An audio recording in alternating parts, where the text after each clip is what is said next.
ಚಿಕ್ಕಮಗಳೂರಿನ ಸಕರಾಯಪಟ್ಟಣ ಹೋಬಳಿಯ ನಿಡಘಟ್ಟ ಹಾಗೂ ಜೋಡಿ ಹೋಚಿಹಳ್ಳಿ ವ್ಯಾಪ್ತಿಯ ಹಲವು ಅಭಿವೃದ್ಧಿ ಕಾಮಗಾರಿಗಳಿಗೆ ಗುದ್ದಲಿ ಪೂಜೆಯನ್ನು ಶಾಸಕರಾದ ಎಚ್.ಡಿ. ತಮ್ಮಯ್ಯ ನೆರವೇರಿಸಿದರು.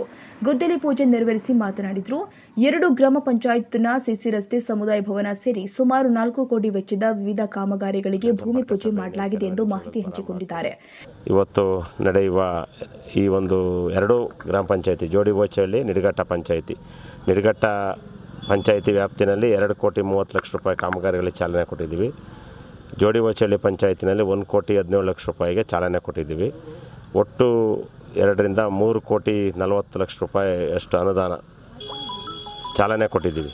ಇದು ದೇವಸ್ಥಾನ, ಸಮುದಾಯ ಭವನ, ಕಾಂಕ್ರೀಟ್ ರಸ್ತೆ, ಚರಂಡಿ ಮತ್ತು ಶಾಲೆ ಇವಿಷ್ಟು ಸೇರಿ ಈ 2 ಪಂಚಾಯಿತಿಗೆ ನಾವು ಈಗಾಗಲೇ ಶಂಕುಸ್ಥಾಪನೆಯನ್ನು ನೆರವೇರಿಸಿದ್ದೇವೆ. ಕೆಲವೇ ದಿನಗಳಲ್ಲಿ ಇದರ ಉದ್ಘಾಟನೆಗಳು ನಡೆಯುತ್ತದೆ. ಅದೇ ರೀತಿ ಈಗಾಗಲೇ ಕಾಮಗಾರಿ ಏನು ಪ್ರಾರಂಭ ಆಗಿತ್ತು, ನಾವು ಚುನಾವಣೆ ಗೆದ್ದ ನಂತರ ಕಳೆದ 7-8 ತಿಂಗಳಿಂದನೇ ಮೇಲ್ನಳ್ಳಿಯಿಂದ ನಿಡಘಟ್ಟದವರೆಗೂ ಸುಮಾರು 8 ಕೋಟಿ ರೂಪಾಯಿ ಅಂದಾಜು ವೆಚ್ಚದಲ್ಲಿ ಕಾಮಗಾರಿ ಗುದ್ದಲಿ ಪೂಜೆ ಮಾಡಿ 8 ತಿಂಗಳಾಗಿತ್ತು. ಗುತ್ತಿಗೆದಾರರು ಒಂದಷ್ಟು ವಿಳಂಬ ಮಾಡಿ ಸಾರ್ವಜನಿಕರ ಕೆಂಗಣ್ಣಿಗೆ ಗುರಿಯಾದರು. ಆದರೆ ನಾವು ಅಧಿಕಾರಿಗಳ ಮೇಲೆ ಒತ್ತಡ ತಂದು ಈಗಾಗಲೇ ಕಾಮಗಾರಿನ ಬಹುತೇಕ ಶೇಕಡ 99 ಭಾಗ ಮುಗಿದಿದೆ.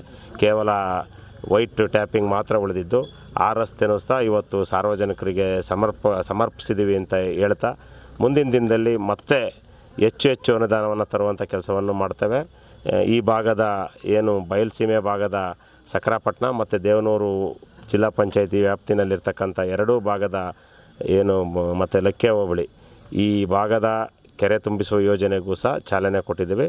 ಸದ್ಯದಲ್ಲೇ ಭದ್ರಾ ಉಪಕಣಿವೆ ಯೋಜನೆಯ 3ನೇ ಹಂತದ ಕಾಮಗಾರಿಗೆ ಮಾನ್ಯ ಮುಖ್ಯಮಂತ್ರಿಗಳಾದಂಥ ಸನ್ಮಾನ್ಯ ಸಿದ್ದರಾಮಯ್ಯನವರು, ಮಾನ್ಯ ಉಪಮುಖ್ಯಮಂತ್ರಿ ಡಿ.ಕೆ. ಶಿವಕುಮಾರ್ ಅವ್ರನ್ನ ಕರೆಸಿ ಅದನ್ನು ಕೆಲಸವನ್ನು ಪ್ರಾರಂಭ ಮಾಡ್ತೀವಿ ಅಂತ ಹೇಳಲಿಕ್ಕೆ ಬಯಸ್ತೇನೆ. ನಂತರ 2 ಗ್ರಾಮ ಪಂಚಾಯಿತಿ ಜನಸಂಪರ್ಕ ಸಭೆಯಲ್ಲಿ ಅಧ್ಯಕ್ಷತೆ ವಹಿಸಿ ಮಾತನಾಡಿದ ಶಾಸಕರು, ತಾಲೂಕು ಮಟ್ಟದ ಸಮಸ್ತ ಅಧಿಕಾರಿಗಳ ಸಮ್ಮುಖದಲ್ಲಿ ಸ್ಥಳೀಯ ಜನರ ಕುಂದುಕೊರತೆಗಳನ್ನು ಆಲಿಸಿದರು.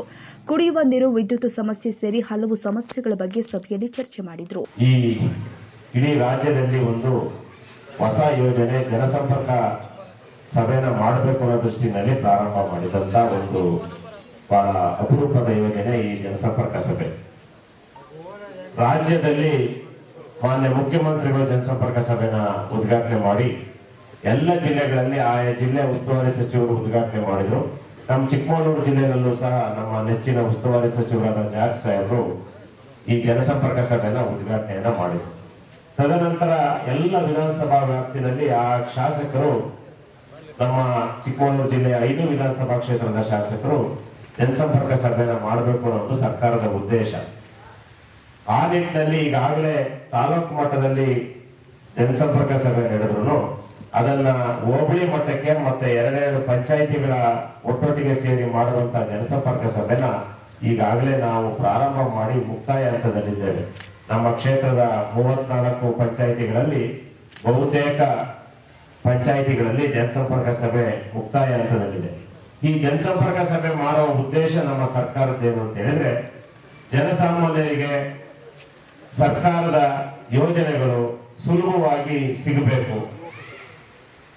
ಇಷ್ಟೊಂದು ಒಳ್ಳೊಳ್ಳೆಯ ಯೋಜನೆಗಳನ್ನು ನಾವು ಸರ್ಕಾರ ತಂದಾಗ ಆ ಯೋಜನೆಗಳು ಜನಸಾಮಾನ್ಯರಿಗೆ ತಲುಪ್ತಾ ಇದ್ದಾವ ಇಲ್ವಾ ಅನ್ನೋದನ್ನ ಪರಿಶೀಲನೆ ಮಾಡುವಂಥದ್ದು, ಮತ್ತೆ ಯಾರಿಗೆ ತಲುಪಿಲ್ಲ ಆ ಯೋಜನೆಗಳನ್ನ ಅವರಿಗೆ ತಲುಪಿಸುವಂತ ಕಾರ್ಯವನ್ನ ನಮ್ಮ ಸರ್ಕಾರ ಮಾಡಬೇಕು. ಆ ನಿಟ್ಟಿನಲ್ಲಿ ಜಿಲ್ಲಾಡಳಿತ, ತಾಲೂಕು ಆಡಳಿತ ಕೆಲಸ ಮಾಡಬೇಕು ಅನ್ನೋ ಒಂದು ಸಂದರ್ಭದಲ್ಲಿ ಈಗಾಗಲೇ ನಮ್ಮ ಎಲ್ಲ ಕಡೆ ಜನಸಂಪರ್ಕ ಸಭೆಗಳು ತುಂಬಾ ಯಶಸ್ವಿಯಾಗಿ ನಡೀತಾ ಇದೆ. ಜನರ ಬಳಿಗೆ ಅಧಿಕಾರಿಗಳನ್ನ ತೆರಳಿ, ತಾಲೂಕು ಮಟ್ಟದ ಅಧಿಕಾರಿಗಳನ್ನ ಜನರ ಬಳಿಗೆ ತೆಗೆದುಕೊಂಡು ಹೋಗುವಂತ ಯೋಜನೆ. ಇದರ ಸದುಪಯೋಗವನ್ನ ಜನಸಾಮಾನ್ಯರು ಪಡೆದುಕೊಳ್ಬೇಕು. ತಾಲೂಕು ಮಟ್ಟದ ವಿವಿಧ ಇಲಾಖೆ ಅಧಿಕಾರಿಗಳು ಈ ಕಾರ್ಯಕ್ರಮದಲ್ಲಿ ಭಾಗಿಯಾಗಿದ್ದಾರೆ.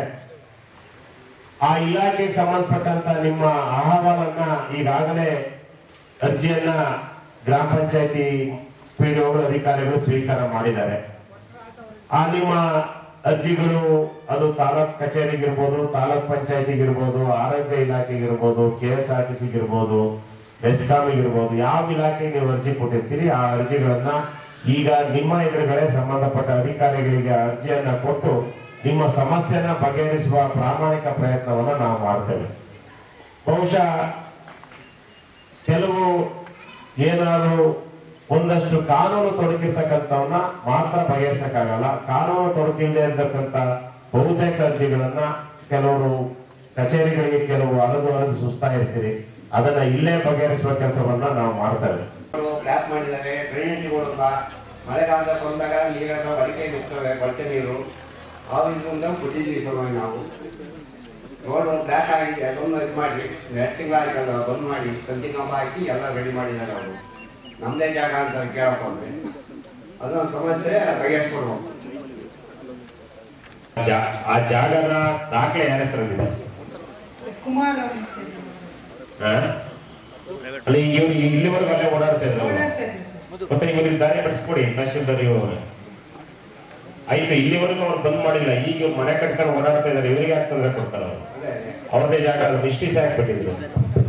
ಅದು ಒಬ್ರಿಗೆ ಸಂಬಂಧಪಡಲ್ಲ ಸರ್, ಇಡೀ ಏರಿಯಾ ಬೀದಿಗೆ ಸಂಬಂಧಪಡುತ್ತೆ ಸರ್. ಸ್ಟಾರ್ಟಿಂಗ್ ಎಂಟ್ರೆನ್ಸ್ ಅದು ಚರಂಡಿ ನೀರು ಹೋಗ್ತಾ ಇಲ್ಲ ಅಂತ ಹೇಳಿದ್ರಲ್ಲ, ಅದು ಆಕ್ಷನ್ ಪ್ಲಾನ್ ಅಲ್ಲಿ ಇಟ್ಕೊಂಡಿದ್ದೀವಿ. ಕಸ ವಿಲೇವಾರಿ ಘಟಕ ಕಟ್ಟಿದ್ದಾರೆ. ಆ ಬೇರೆ ಜಾಗ ಆಯ್ಕೆ ಮಾಡ್ಕೊಂಡಿದ್ರು. ಇಲ್ಲದಿದ್ರೆ ಸ್ವಲ್ಪ ಜಮೀನು ಇರೋದೇ 1 ಎಕರೆ ಜಮೀನು ಇತ್ತು, ಇರೋದೇ 1 ಎಕರೆ ಜಮೀನು. ಅದೇ ಜಾಗ ಸೂಕ್ತ ಅಂತ ಕಸ ವಿಲೇವಾರಿ ಘಟಕ ಕಟ್ಕೊಂಡಿದ್ದಾರೆ. ಆ ಜಾಗದ ಬದಲು ಬೇರೆ ಜಾಗ ಕೊಡ್ತೀವಿ ಅಂತ ಗ್ರಾಮ ಪಂಚಾಯತ್ ಅಧಿಕಾರಿಗಳು ಅಧ್ಯಕ್ಷರು ಒಪ್ಕೊಂಡಿದ್ರು. ಅದ್ರ ಬಗ್ಗೆ ಗಮನ ಹರಿಸಿ ಅಂತ ಹೇಳ್ತೇವೆ ಸರ್. ನೀವು ಹೇಳ್ಬೇಕು ಏನು ಅವ್ರ ಜಾಗದಲ್ಲಿ ಕಸ ವಿಲೇವಾರಿ ಘಟಕ ಮಾಡಿದ್ರ? ಆಲ್ಟರ್ನೇಟ್ ಬೇರೆ ಜಾಗ ಇದ್ರೆ ಮಂಜೂರು ಮಾಡಕ್ ರೆಡಿ ಮಾಡಿ, ಪರ್ಯಾಯ ವ್ಯವಸ್ಥೆ ರೆಡಿ ಮಾಡಕ್ ಮಾಡಿ, ಅವ್ರನ್ನ ರಜೆ ತಗೊಂಡು ಅವ್ರನ್ನ ಪರ್ಯಾಯ ವ್ಯವಸ್ಥೆ ಕೊಡೋದಕ್ಕೆ ಮಾಡಿ. ಐಸಿರಿ ಟುಡೇ, ವಾಯ್ಸ್ ಆಫ್ ಡೆಮೋಕ್ರಸಿ.